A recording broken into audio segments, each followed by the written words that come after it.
So, just in preparation for our conversation, I went back and listened to our last conversation, and then I listened to a couple of conversations you've had recently with some other guests on your Yeah. show. Okay. Um, and man, there's always so many different directions to go in, so many different things to talk about. But as you may remember from our first conversation, and just from the emails we've exchanged, that I like to do my best to look for the gold lining, the silver lining, the positive aspect of all this because it's so. I think all of us have to uh, Mm. go down the rabbit holes to begin the journey and go into the darkness and expose ourselves to the things that we've never, you know. I think David Icke says it well that, people are easily taken advantage of because they will often say, oh, they would never do that. That's too Mm. evil or whatever, because that person would never do something that evil, and their understanding of what is possible is limited by what they would do, and they Mm. can't kind of expand outside of that to see what others might do, you know. Um, so it's I think it's hard to see it, and then it becomes everywhere when you start looking for it. And then Yeah. it can become incredibly depressing because Yeah. it doesn't seem like there's a positive side to it. Uh, but as we talked about last time, when you step back, the furthest you can step back inside of a human perspective and look at like the 30,000 foot view, or the imagining that the Matrix is a realm and that outside of that realm is a bigger universe. I don't know what to call it, but that there's as you created, called it, creative intelligence that is benevolent, is not evil, or at least benign, not evil Mm. or good, right? But it's something that's bigger than the evil, Mm. manifested the entire realm, and that the evil manifested within that realm to create the Matrix, if you will. Yeah. Um, Yeah. Sorry, go So on. yeah, just looking at the biggest picture possible, and I think Mhm. it's important. A lot of people aren't willing to do this. I've Mm. noticed, and that is to say that let's imagine that the bad guys win. They Mm. eliminate 90% of the population of the planet, and the last 10% that are alive are all in some sort of virtual reality simulation, locked down to where the Matrix is now. The movie The Matrix is essentially the reality. Okay, that's grim, Mm. but if that happened, Mm. go to that place, imaginary place in the future, and imagine how did they achieve that, and Mm. reverse engineer backwards from that point how they achieved that, and I think that's the best possible way to look for how it might occur. The Mm. most likely path to how it could occur is to reverse engineer how it did occur if we imagine that it did occur. And then that there's a lot of research on that. A lot of people have talked about that, what's the Mm. end game and that kind of thing. But I don't hear a lot of people talking about what's the imaginary scenario where they don't achieve their aims and we win or whatever, Mm. positive outcome manifest. How did we get there? Mm. Achieve that, Yeah. So I mean, I see winning as people getting out of this place because I don't, just being honest, I feel like this place is set up for, all the all the stuff we have to go through, even down to I've been talking a lot recently about are we recording by the way? Oh, we yes. are recording. Yeah, sorry. Yeah, I've been talking a lot about just down to the human body and just how that ages and people get diseases and cancers and pain and you know I know what you're saying. It's important to not get dragged down by it all, and you've got to do the things that you love doing and get creative. And I'm not in the funk every day, because I know that that's also beneficial to them. I mean, these negative entities they feed on they feed on all energy sources, but they particularly like the low vibrational frequency. So if you're in a state of depression and constant sadness and anger, then that's also not beneficial. But I'm a person that I just have to, if I see something is a certain way, uh, if I see a spade is a spade, then that's how I'm gonna view it. I think I don't know. Maybe that can trip me up sometimes because some people say, well, the whole yin and yang stuff, and but I just, you know, when you look at the history of this place, it's reset after reset, it's constant wars, it's financial burdens, the fact that we even have to, pay for a living. I mean, just pay for food, and they keep us in this state of scarcity. And I don't know whether those things can get wound back enough to where we live in some kind of like new age utopia, new earth, right? I think I've always been, I even if that was to happen, it's probably not going to happen in our lifetime. um, you could argue that maybe sowing seeds. They're definitely worried about people realizing what's going on. I mean, you just look at the censorship that I've had down the years on my channels and getting banned and shadow banned and all the other stuff that we have to put up with. So they're obviously very concerned about the truth getting out there, and I think ultimately, eventually, the truth will hopefully set us free. So I'm of an opinion of um, I'm not going to try and like change this place um, because I think the way it's been set up is even when you look at like nature itself, I mean, it's beautiful, but it's also ruthless, right? You can get, we have hurricanes and floods, and a lot of this is probably man-made at the moment, but just the way nature sees something needs to consume something else to survive, so it's just the whole setup. I think there's some kind of overlay or virus or distortion that has happened to maybe where there was an original, more kind of utopian place.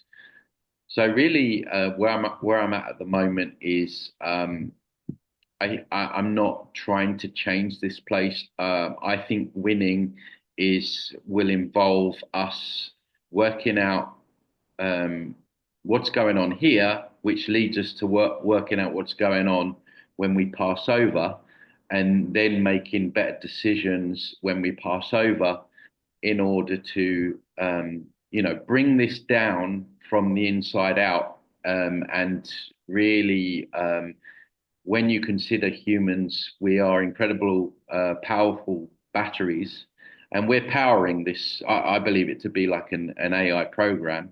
Mhm. We're powering this. We're literally the batteries in the Matrix, like the film. And I think you take enough of those batteries out, um, then like anything, it starts losing its power internally, and eventually it just closes down. So I think it's more of a longer game rather than being in here in this physical realm and trying to change things. And I mean, yeah, you can resist things, and we know they wanted to impose certain regulations about getting the poke, and that didn't happen because I think enough people stood up to it. They're always going to try. So I think we can resist things, and but it's all the overarching experience here. It's just set up for for to to suffer in the end. I mean, you can have fleeting moments of love and joy, and like I say, I'm not telling people to be down in the funk all the time, but I just look at this place for what it is, things that are going on, things that are happening to children getting terminally ill, and all this kind of stuff. It's just I can't paint it to be something that it's not. There are good people within this place. There are things that you can enjoy, but it always goes back to that. And when you study the NDEs, you know that no one ever wants to come back here, right? And I so didn't. for me, it's the positive. If you want to look at the positive about this, is we have with the internet, which they created to, try and enslave us further with it being a net and a web, world wide web. But we've used that against them to spread information. I mean, we wouldn't be having this conversation now if it wasn't for the internet. So we use their tools against them to spread awareness. And so it's like a domino effect. And so as we're putting out the truth, more people are learning about the astral manipulation. And then so when that point comes, they're able to make those better decisions and you know take the battery out of the matrix, so to speak. So that's more how I see it. So um, I see it as we're potentially taking it down from the inside, Yeah, rather than trying to change what is really set up for the things that I mentioned, if that makes sense.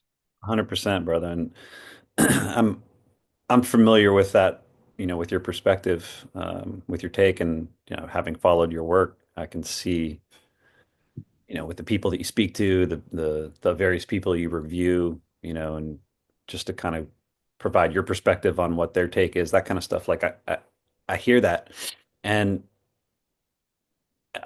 I guess I would say half of me agrees, and the other half of me wants to, because if I don't, like I said, go out into the future and imagine a scenario where, something happens within the system and a change occurs.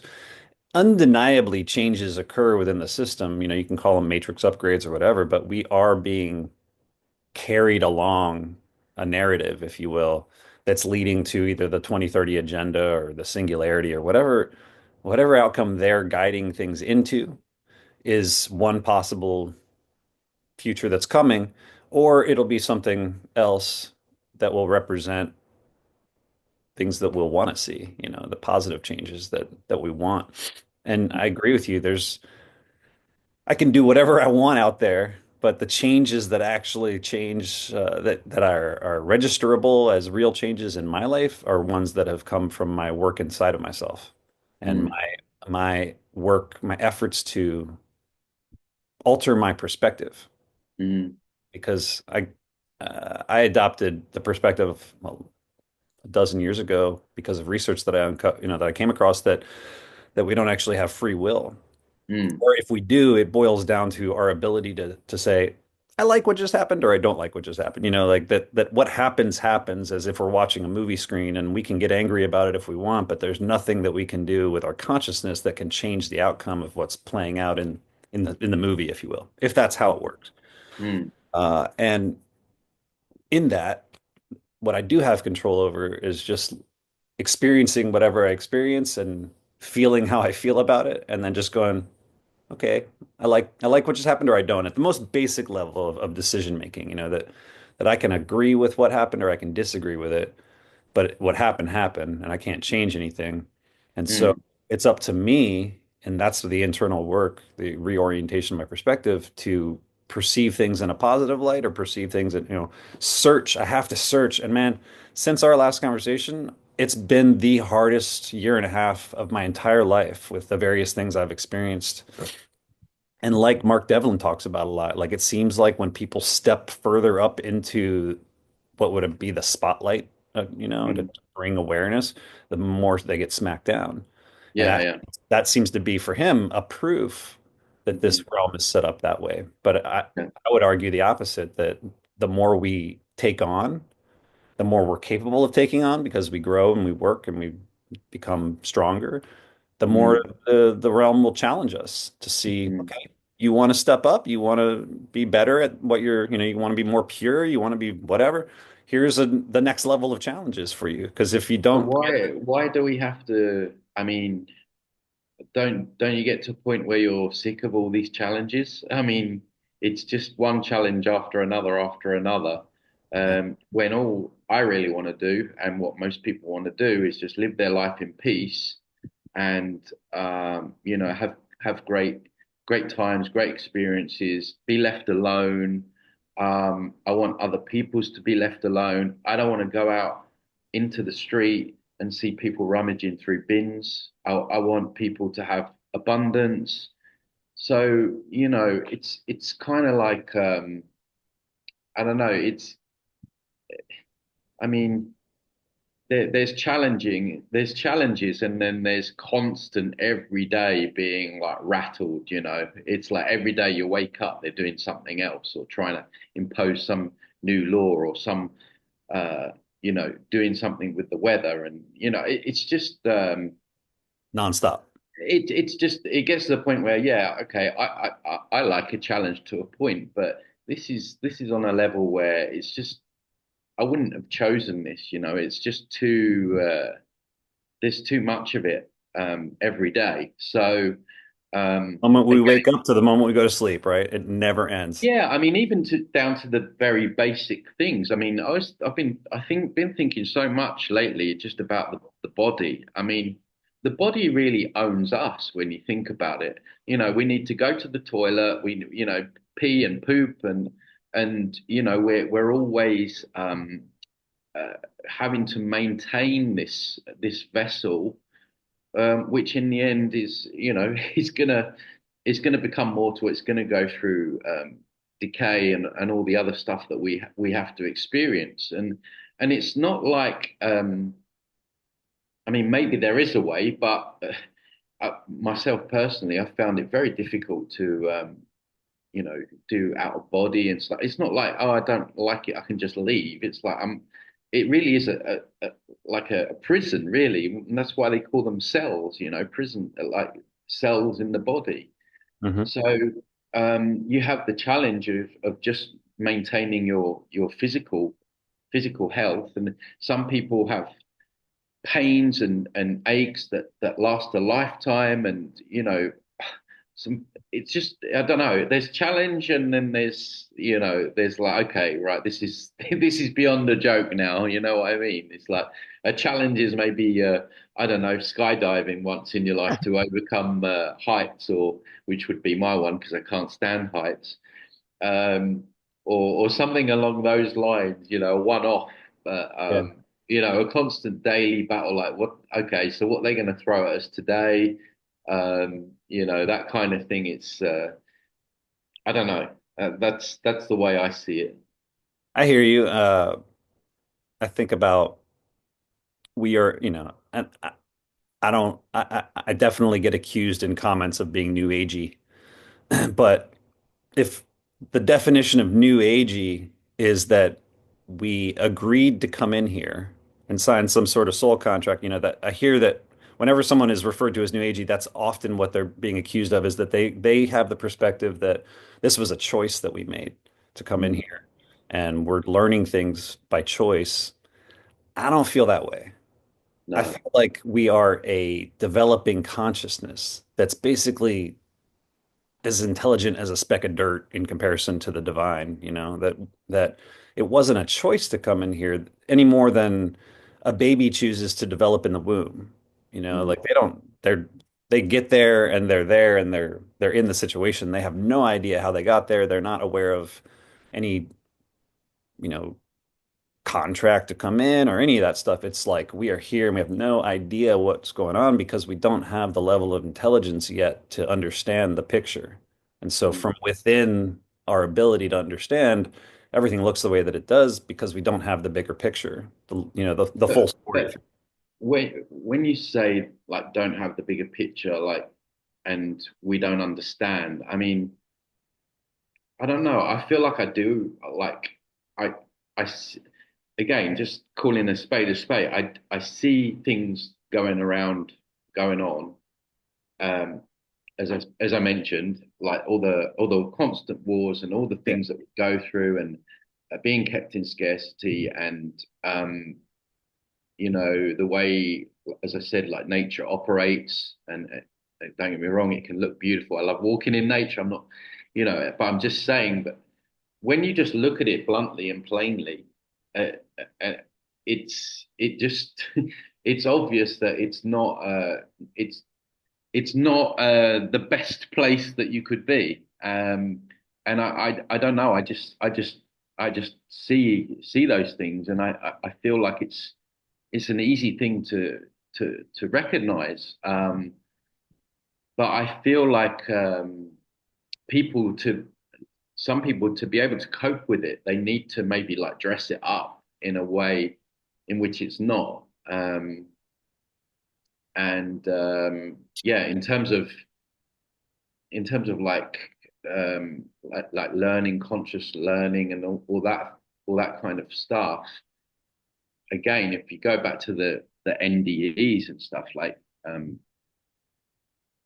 people, there's such great resistance to coming here. So I don't know. I mean, and if we're part of like the um, I don't know if there's a creator, as you say. I mean, how many times have we got to go through these experiences for us to kind of learn these lessons? And they say that God needs to experience, what it's like to be a child in a war torn country. I mean, like, really? I mean, he's supposed to be omnipotent, and so he's supposed to be all knowing. So surely he would already know.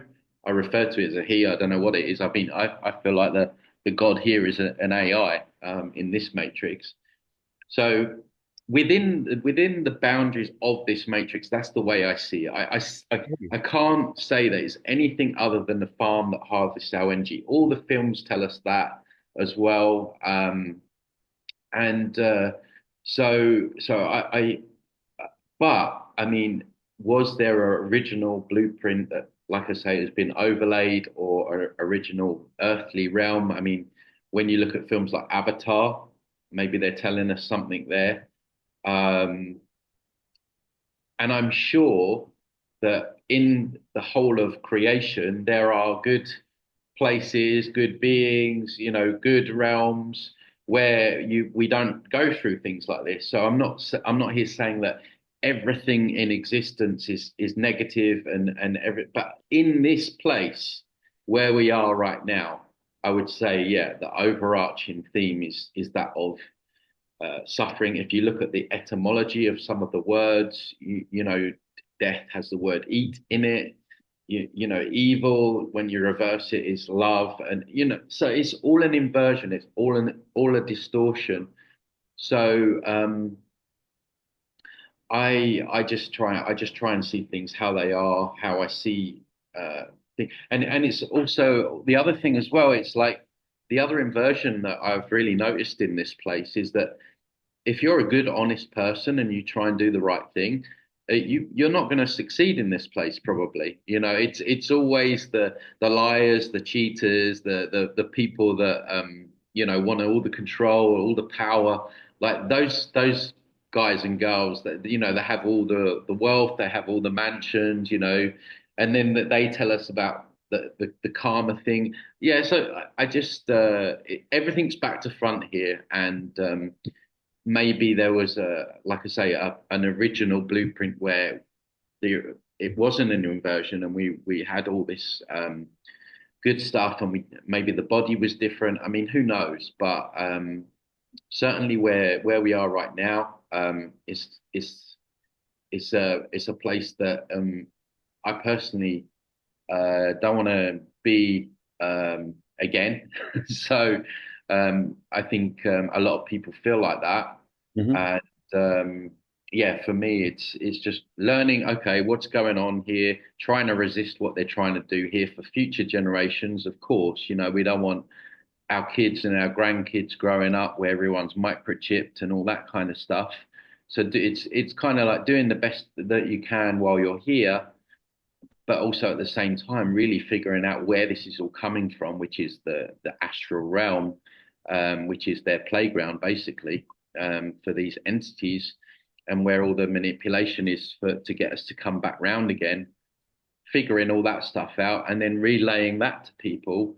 And then people have got their own minds to make up at that point. They can either, um, yeah, they can make their own decision from there. And then when we're out of here, hopefully we all get out of here. Um, then we can decide, okay, we've had enough of that place. Let's choose a more loving, fair place where we don't have to go through all this stuff that we go through. So for me, that's more of the kind of silver lining in all of this. The silver lining is I feel like there's enough information out there now to work out what's been going on and to make those better decisions and ultimately to get out of here, get our loved ones out of here, hopefully by them making the right choices and taking those batteries out of this place. And then the whole thing will gradually fall apart anyway. So I zooming out, that's how I see it. So that I'm not saying that there's no good, no love, and everything's evil. I'm not saying that. I'm Yeah. sure there's good people, there's loving people. That proves that fact, right? You're one of Uh, them. yeah, well, I try, so it's Hey man, just you probably make a lot of mistakes. You probably have been a total asshole to people. You know what I mean? Like we all go through the evolution of our souls, and some of us are at places where we can handle it and still manage to treat people well, and others lose their shit.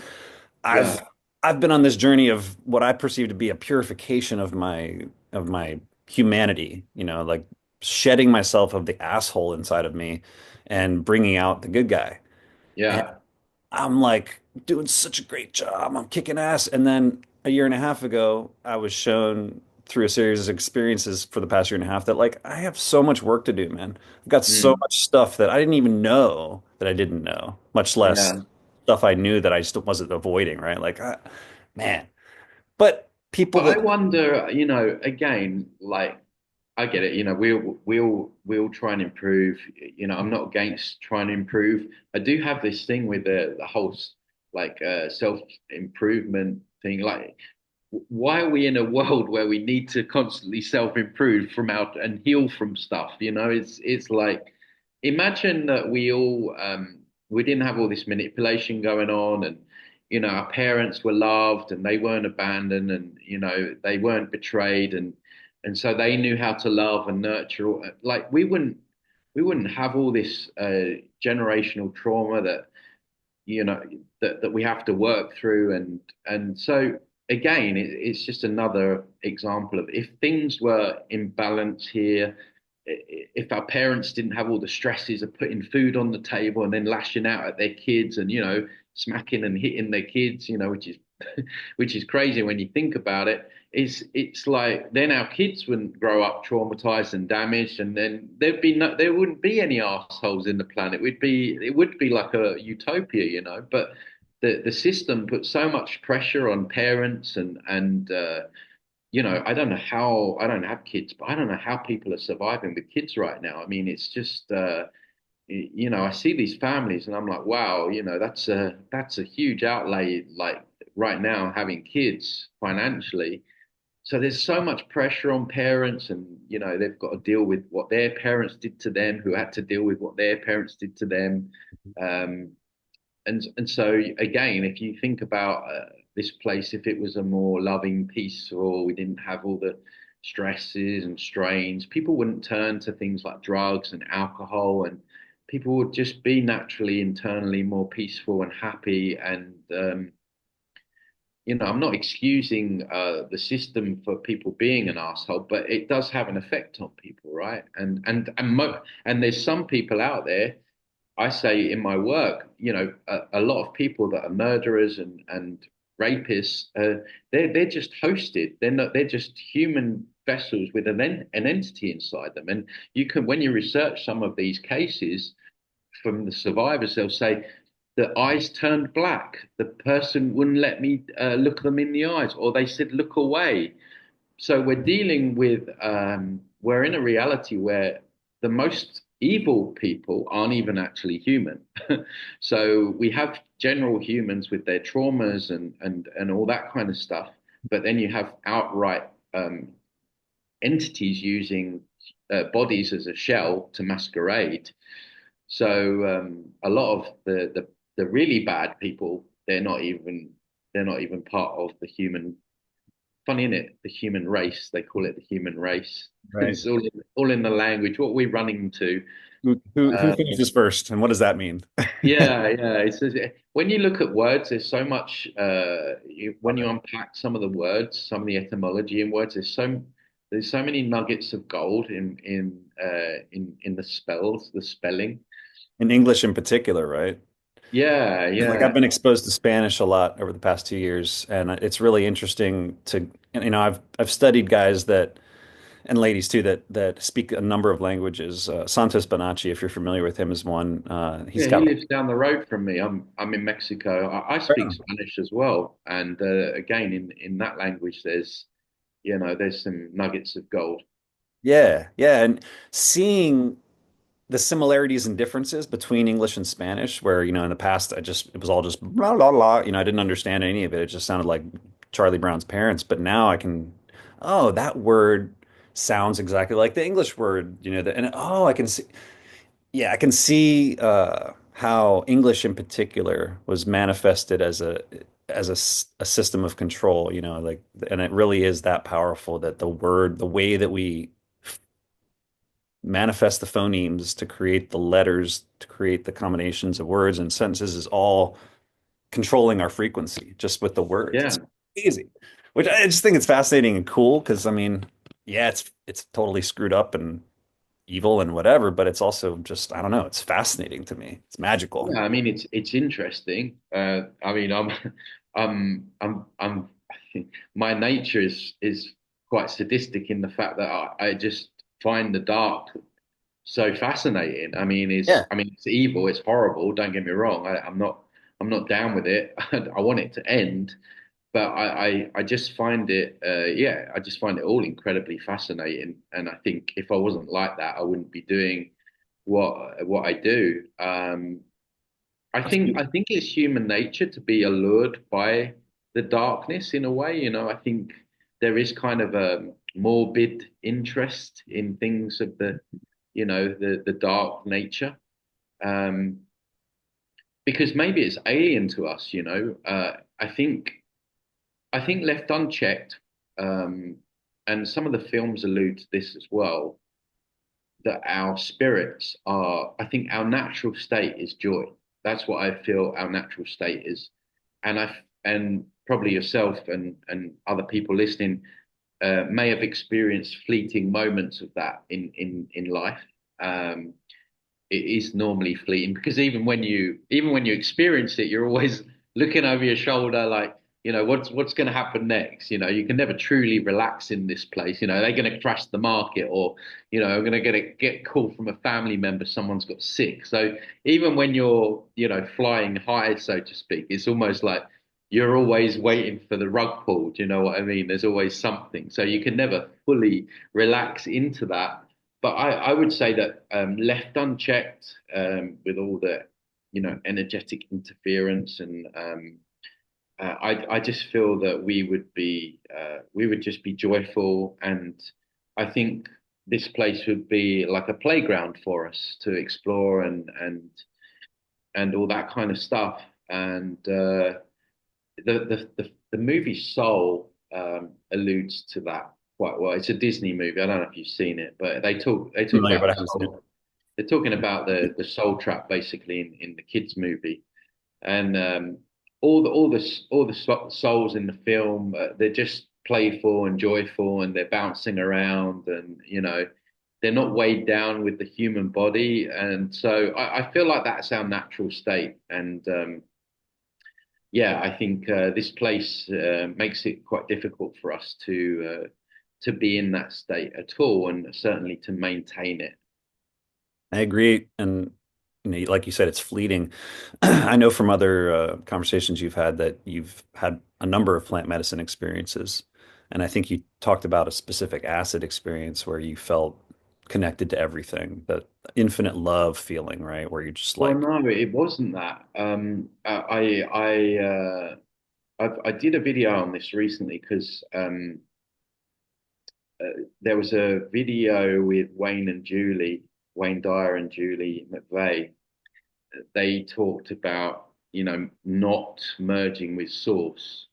And I watched that video and they made so many good points. I actually shared it on my YouTube video. If you go back to my channel, it's on there. and that took me back to my yeah. I took yeah. It was acid. It was acid. Yeah.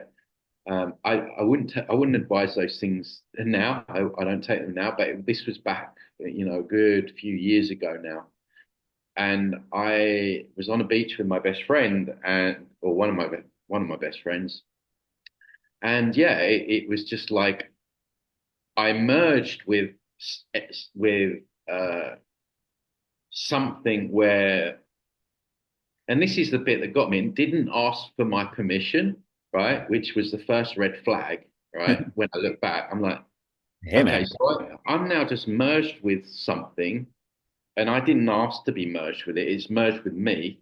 Yeah. Um, and when I look back, now I see that as a big red flag, because even if it was God, creation, whatever, you would still like to be asked, right? I don't want to just be merged. Like, I don't know. If we're like sovereign beings, and I remember thinking, oh, this is strange. This is a bit strange. But then the second thing that came to me was, everything that I thought I was, my issues, who I thought I was, kind of piled into like nothingness, really. Mhm. And I didn't feel, unconditional love and all this stuff. I felt like kind of peed off that, you know, everything that I'd worked up myself to be and everything just seemed to be irrelevant. I felt irrelevant, Mhm. really, is the way I would describe it. Um, I don't know, it didn't feel really, oh wow, it was so great. And I think people, when they have those experiences, I think they're so, indoctrinated with like new age concept of merging and with consciousness and source and all this stuff. Like it just it just kind of like they just accept that it happens. But for me, it wasn't. I mean, it wasn't a like really bad experience. I wasn't like traumatized from it, but I remember specifically not feeling comfortable with it. I'm like, hang on, something just merged with me, and I don't really know what it was. And then I had this feeling of like, I don't know, like non-existence. Insignificance. Yeah, Yeah. like Like, non-existence, really. yeah, Uh, like whatever you've done, it's insignificant in comparison to the grand ocean or whatever, right? yeah. Not So distinguishable. yeah. So I don't know. I mean, I hear you. yeah.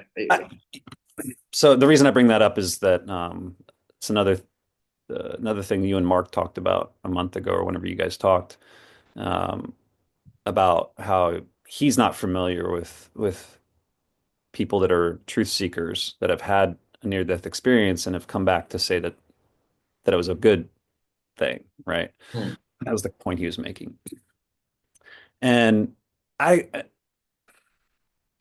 I don't like to suggest that I've had a near-death experience because when I listen to other people's near-death experience stories, I'm like, that sounds a little more hairy and scary and like closer to death than what I've had. But my experiences with fainting, when I hmm, first started this journey, I had a lot, like, I don't know, half a dozen or more experience when I fainted. And I perceived that as like I was trying to push too hard without enough training and, the energy just, they call it Kundalini crisis or whatever, right? Like when your energy just gets out of control. A lot of hmm, people can develop mental disorders from that type of thing. But for me, it was a question of I think my ego or whatever was just like, I can't handle this and just turn off and faint. hmm. One time, the last time it happened was actually on St. Patrick's Day, which I thought was kind of synchronous. I was in an acupuncture chair and I've never done acupuncture before because just something inherently bothers me about people sticking needles in me. I don't know why. Yeah, yeah, Just seems like a bad idea. yeah, yeah. Buddy had been really just recommending it for a long time because it's so beneficial to him. And so I was like, all right. And I went to this place. And granted, the place I went was not, in retrospect, what I've heard from people that I've shared this story with was like, you went to kind of a chop shop in comparison to like a real professional acupuncturist that'll sit down and have a conversation with you for an hour before they put any needles in you. I just went into a place that had, 10 chairs, like a barber shop, and I just sat down. They didn't ask me any questions, basically just started putting needles in me. They put like mm, a couple here and a couple here, and then they put one in between my big toe, and I literally felt my consciousness just like like go down a slide out of my body, out through my toe. It was just phew, I was mm, gone. And I guess I was only out for a few seconds, but when I started mm, to come back, what my friend described, and he was freaking out because he thought he just killed me or something, or like, but mm, he saw, and my other friend who was there that was a lot more calm, what they saw on my face when I came back immediately, the first thing that happened when I started to come back was I had this big shit-eating grin on my face. mm, Like, wow. And then within like half a second, they saw my grin go from like, yay, to like, ah. And what was going on inside of me was I fainted and I was gone. And every time I fainted, I have no control over it. I recognize the signs of I'm about to faint. And the thing I can potentially control is not fainting by taking steps like laying down, get your feet up, all the things that people do to avoid fainting. But when I mm, do faint, I have no idea where I go. I don't remember. I don't astral travel or anything like that. I don't have lucid dreams. So I don't have any control over what happens when mm. I'm not in my body. Yeah, So yeah, it just is a blank slate, a blank missing time. But yeah. when I came back into my body in this particular instance, I felt this, whatever it is people describe that they don't want to come back from. It's like this Mm, unbelievable positive beyond, and I've had these types of sensations with plant medicines, mushrooms in particular, where I just feel like love that is beyond any love I've experienced. And it feels a good thing. mm, But like you're describing, it is an overwhelming feeling that mm. it's like it's so good that Yeah, it yeah, well, just like maxes out my circuits and I feel like I have yeah, no yeah, control and that's that merging sensation I feel like you're describing. It yeah, yeah, was not a bad sensation and it wasn't a conversation I was having. It was just like this thought form. It wasn't a yeah. voice in my head. It was like a thought form that was like, yeah, I know this is awesome, but you have more work to do. Everyone says the same thing, right? I've heard Right, you talk yeah, about this a million times. Like, you've got more to do. right.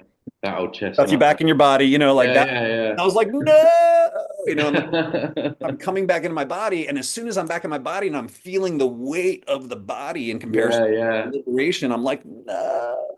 And A I'm like, lot of people talk about that. A lot of people, when you look at these NDEs, they talk about like just the trauma of being back in the human body, like how yeah, heavy and dense with all the emotions. yeah. So again, that's another red flag about the human body, really. But just to finish the story, I was like, no, Sorry. that's okay. I was like, no, no, no, I don't, I want to stay in that place. And God or whatever in my perspective is like, I know. And it's who you really are. And it's what you're gonna, it's infinite. You're gonna come back here. Don't worry, no stress. It's just not time yet.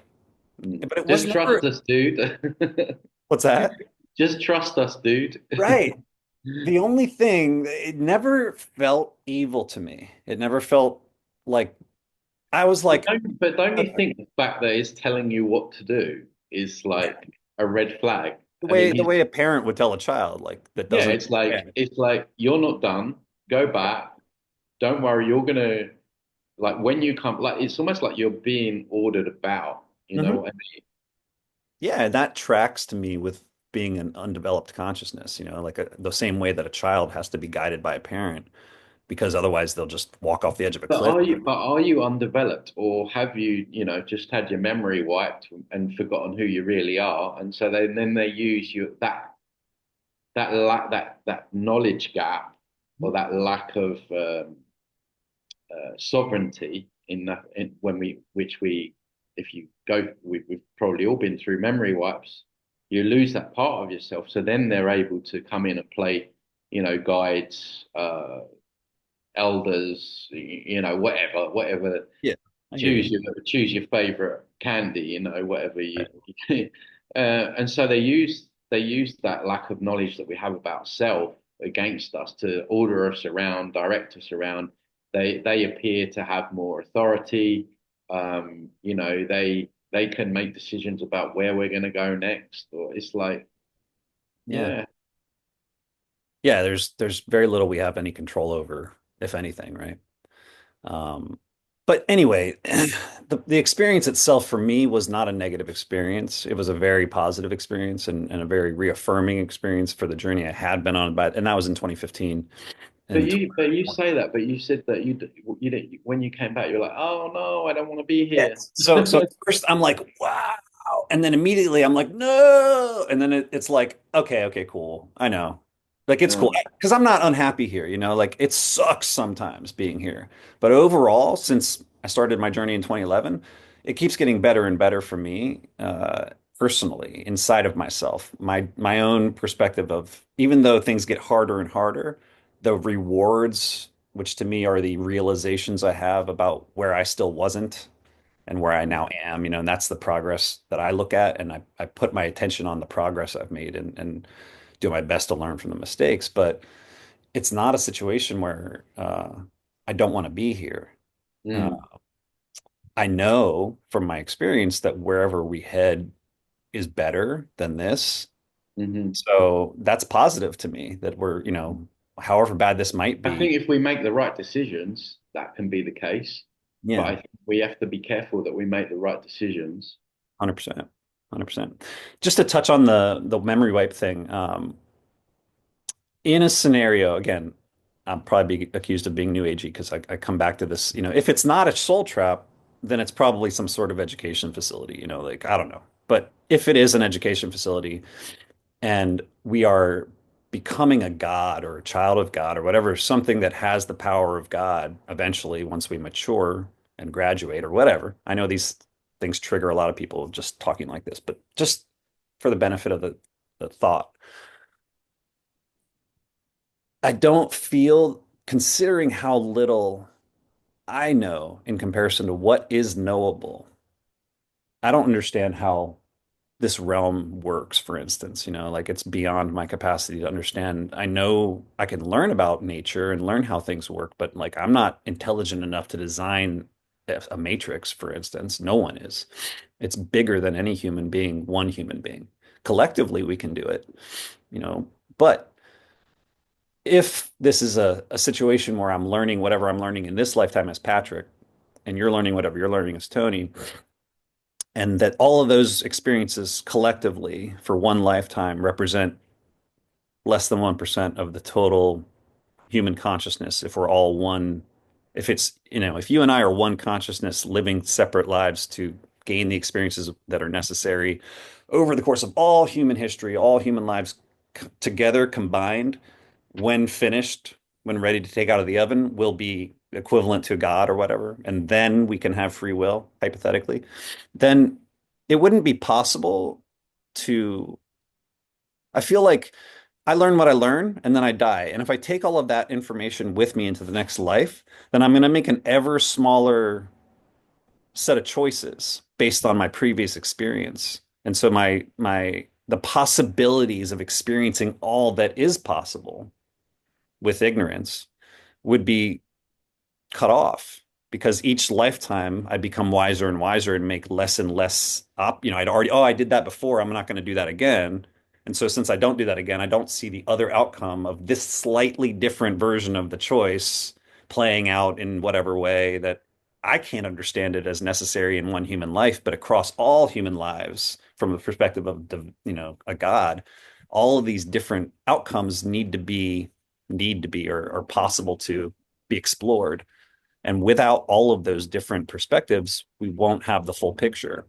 And so in that context, I can see how the wipe is necessary to get the whole story to unfold. Because if we don't wipe, then we don't make all the possible choices because we come, it's a much shorter evolution and we don't get the full picture potentially. Does that make sense? I'm not saying it's right, but does it? I mean, it sounds evil. That's what it sounds like. Yeah, I mean, I can't subscribe to that because, yeah, Sounds I fucked up. just think that that would be an extremely cruel way of operating a kind of school system. I mean, when you think of a school system, it's like you learn something and then at the end of it, you take your tests and based on your results, you take it again and hopefully you pass. But to take your test and spend all that time, revising and learning, and then you fail based on the saying of who knows what, like some entity you've never met before or that's got a cloak on. tells you that you failed, and then and then you get your memory wiped, and then so you go into your next lifetime completely, um, you know, the school allegory. You have to take the test again with the lacking of the research that you had the first time round. I mean, none of it makes sense. Um, and like I say, I mean, just like how many times have we got to learn the same things? It just I don't know. Just none of the school thing makes sense. I think it's just a way that they've used to get people to accept what's going on here, get people to accept their their trauma and their suffering and what they're going to experience, and they get people to accept it by saying, well, it's okay because it's just a lesson. Well, I mean, how do you explain that to? And I'm going to be really graphic here because sometimes it needs it. A 10-year-old, I don't know, a 10-year-old boy that gets buggered by the priest anally, right? At Sunday school, which does go on, right? How are you going to explain to that kid? Like you're going to say, well, it's all right because you somehow needed to learn a lesson. I mean, I just find that that's and these are not extreme examples. I mean, they're horrible examples. I definitely admit to them being horrible examples, but these things go on every day, right? It's like, these are evil lessons if it's a school. Yeah, I hear you. If I could speak to that point, in my former life, I was a research coordinator for a study looking at post-traumatic stress in combat veterans who also experienced physical injuries. So they got chronic body pain separate from post-traumatic stress from either the event that caused their chronic body pain or other stuff that they witnessed in combat. And my job was to vet the soldiers to see if they were traumatized enough to qualify for the study, essentially, right? So I spoke with like 1,500, 1,800, somewhere like I can't remember exactly the number. It was a long time ago, but a lot of dudes and women too. And I got to hear terrible stories of what they experienced. Um, what messed me up the most was I met people who were the worst, the most, like I met a dude who had burns over 80% of his body and he had no arms and legs. That seems like the worst of the worst, or one of the worst of the worst. And his story was unbelievable. Like, oh my God, dude. Horrible, horrible experience he went through. But he didn't qualify for the study because he was so at peace and so grateful to be alive and so, just such a positive outlook. He wasn't traumatized by what he experienced. He was enriched in the most fucked up way, right? So I that guy, mean, that's one example. And then there's other examples of, I've never met a satanic abuse, as far as I know. I've never met someone who's been in a satanic abuse ceremony or all these like most horrible of the horrible traumas that a human can experience. I don't, I've worked with them. I've worked with many of them, and okay. some of the things that they're made to do, I can't Yeah. even repeat on Yeah. because it's so horrific. Um, and Yeah. and so when you hear those things, it's like, well, it's definitely not a school, you know. Well, my point about this is that the people that I have talked to that have been through trauma like rape and child abuse and those types of things, some of those people are still affected by it and it's messed up their life permanently, maybe.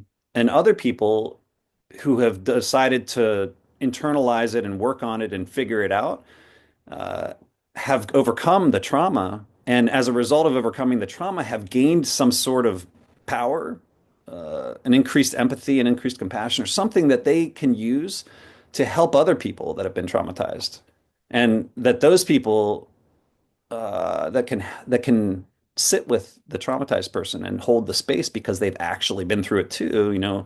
Those are the people that can really actually help another person go through Well, their. if this is the way that people have to learn their lessons, then I definitely don't want anything to do with it moving forward.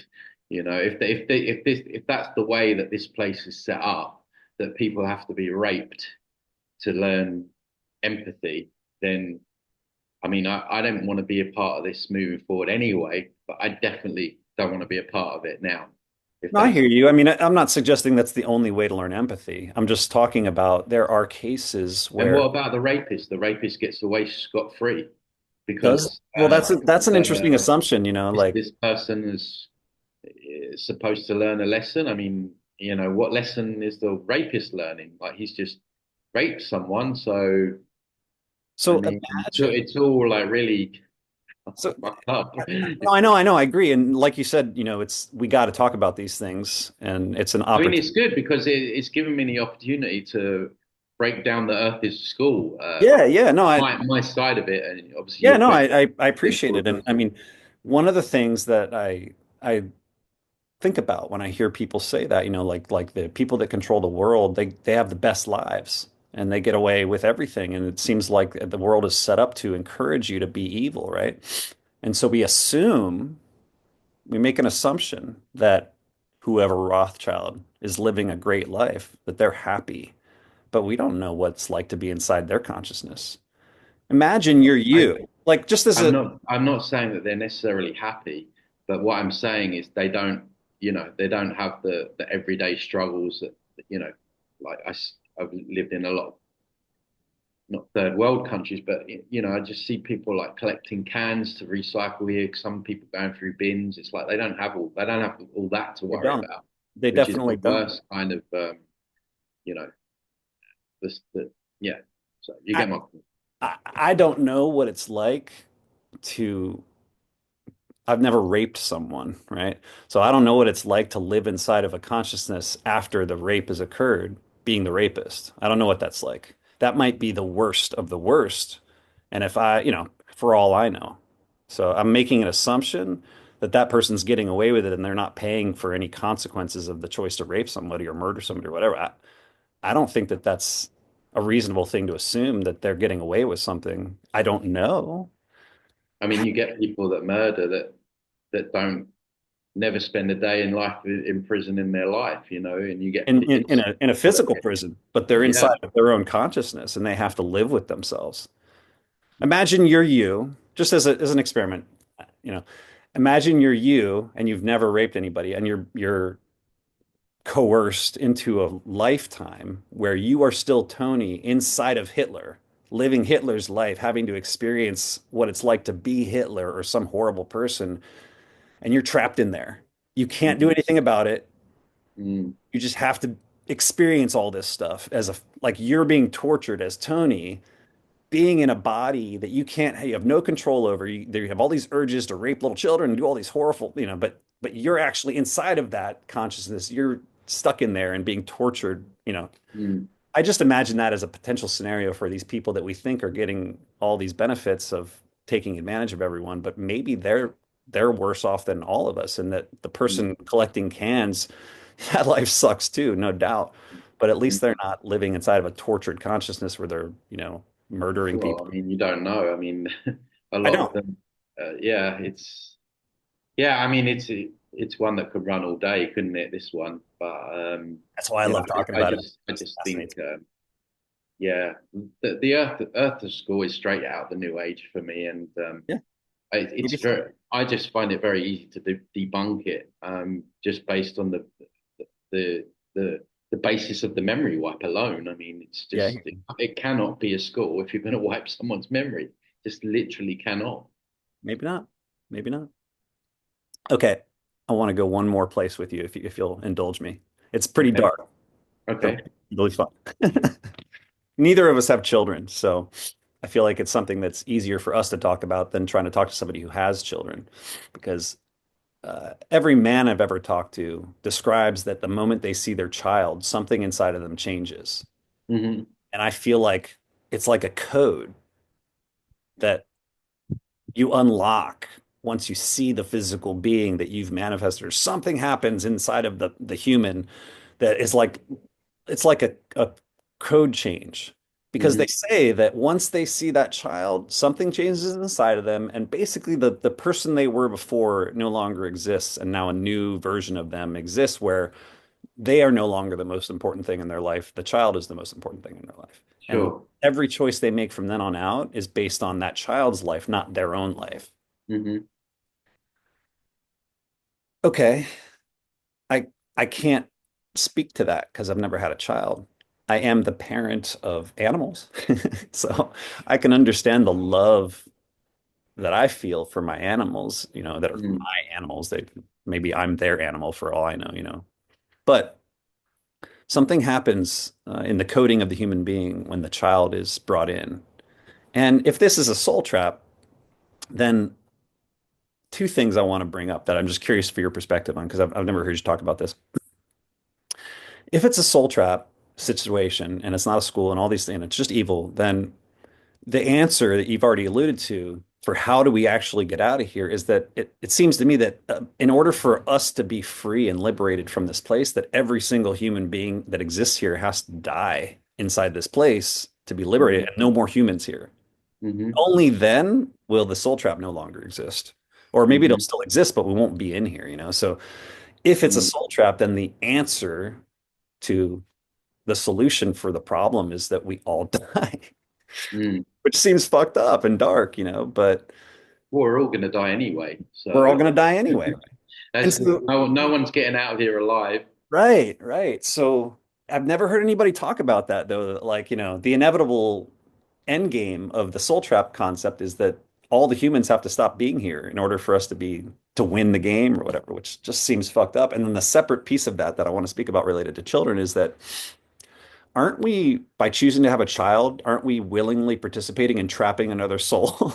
You know? Well, this is something that I spoke about a few months ago about the whole is it right to have a child? And it's a difficult one because it's knowing what this place is.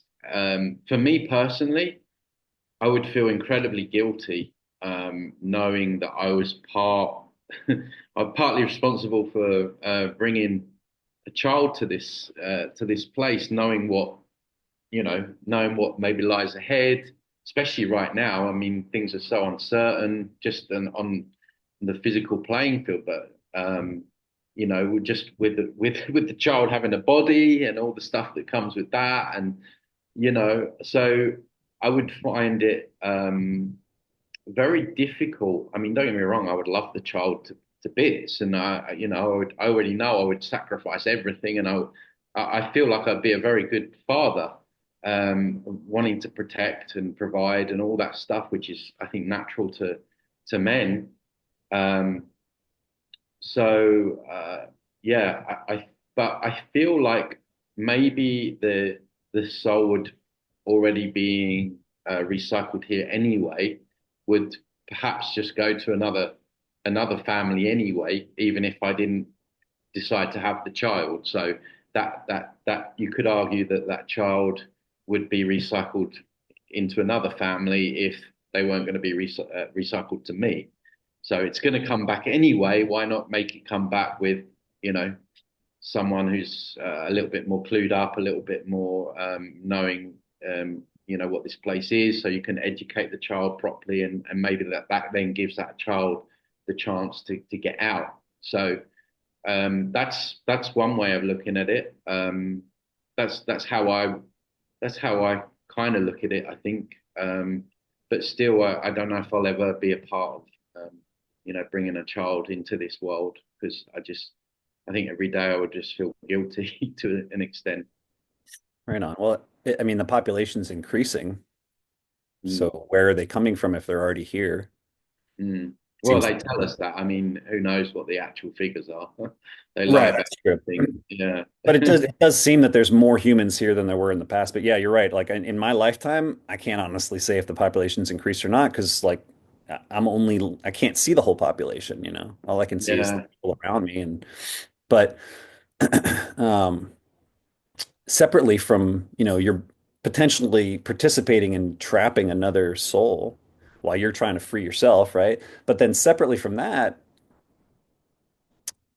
there's the possibility that the act of creating a child, it's taking something of my code and merging it with a woman's code to create a separate entity. Perhaps I'm guaranteeing that I won't be able to escape by having a child, right? Like having a child guarantees that you're stuck here for another go round or something potentially because you've left a save point genetically, Mm. something like that is another thing I've thought about. I don't know. Just Maybe, you're maybe. the first person I've ever asked this question to, man, because it's to me it's a very controversial topic Yeah, that most absolutely. people would just be horrified that I'm even speaking about, Yeah, So yeah. No, it's good it's to just digest. curious. It's just curious, yeah. Like the Harry Potter movies Yeah. I often have said that what if children are Horcruxes? The concept of the Horcrux that Voldemort split off a piece of his soul to protect himself from being annihilated. Mm. That if his physical body dies, he can be reincarnated or whatever because his soul has been split off. And Yeah. the process of splitting off the soul itself seems metaphorically like having a child. Yeah. Like you have to kind of in the movie, you have to murder someone to make the Horcrux.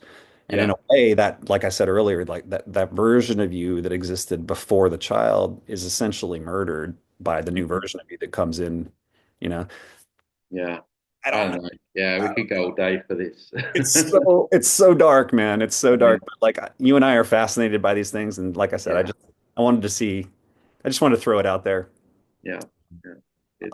I know we're getting close to the end here, so I'll share one story that I think is funny about what we talked about earlier about just that we're both attracted to these subjects. And sometime after I started my research, I was sharing everything with my mom. I just wanted her to know, like, look what I learned. Look about, oh my God, this is incredible. And I'm just sharing and sharing and sharing. And one day I'm sharing about something I learned about 9/11, and she's like, Patrick, don't you want to go outside, take a walk, do something fun? I was like, Mom, this is fun for me. Mm. She's like, really? I'm like, yeah, this is really fun. I love learning about all this stuff. It's really fascinating to me. She's like, oh, okay. Well, as long as you're having fun, like, but this is horrifying to me. I don't understand how this is fun to you. Mm. Yeah. Yeah. So yeah, there's something about these dark topics that draws me too. And as much as I don't want anybody to get hurt, there's something like if there's a fake alien invasion coming and all these orbs and all this stuff we're seeing in the news, like if that's Mm. coming, which it seems to be a part of the plan, like I don't know, there's something like I'm looking forward to it in a weird way, Mm. just because it's gonna represent the movement of the plan one way or the other, instead of it just Sure. sort of being we're waiting and waiting and waiting for this big end game to show up. I feel like Sure. one of the reasons I was manifested into this lifetime is to participate in that process one way or the other. Yeah. So I'm like weirdly excited for Mm. things that are some traumatic to other people. I don't know. Yeah. Yeah. It's hard to Good. understand. Good, man. Yeah. So, yeah, well, yeah, like I say, we could talk all day about this. So it's interesting. I appreciate you hearing me, and at least tossing these ideas around with me, Tony. I know that your research is very extensive. And I'm not trying, I don't have the goal to change anybody's perspective, but these are my perspectives based on my Mm. research and what I want to share, and Sure. I think Sure. all of us want a benevolent outcome to be the true story, so Sure. I just feel it's important to talk about it because Yeah. most of the videos out there don't really touch on it much, except for at the very end, there's lip service paid to like, yeah, probably there's some sort of benevolent force out there, but mm, that's it. Yeah. Not much time is spent talking about it. So Yeah. I appreciate you taking the time. No, well, thanks for having me on. It's been really good chatting to you today. Awesome, Tony. Thank you, brother. All right. Take care. Have a great day. Bye bye. Peace.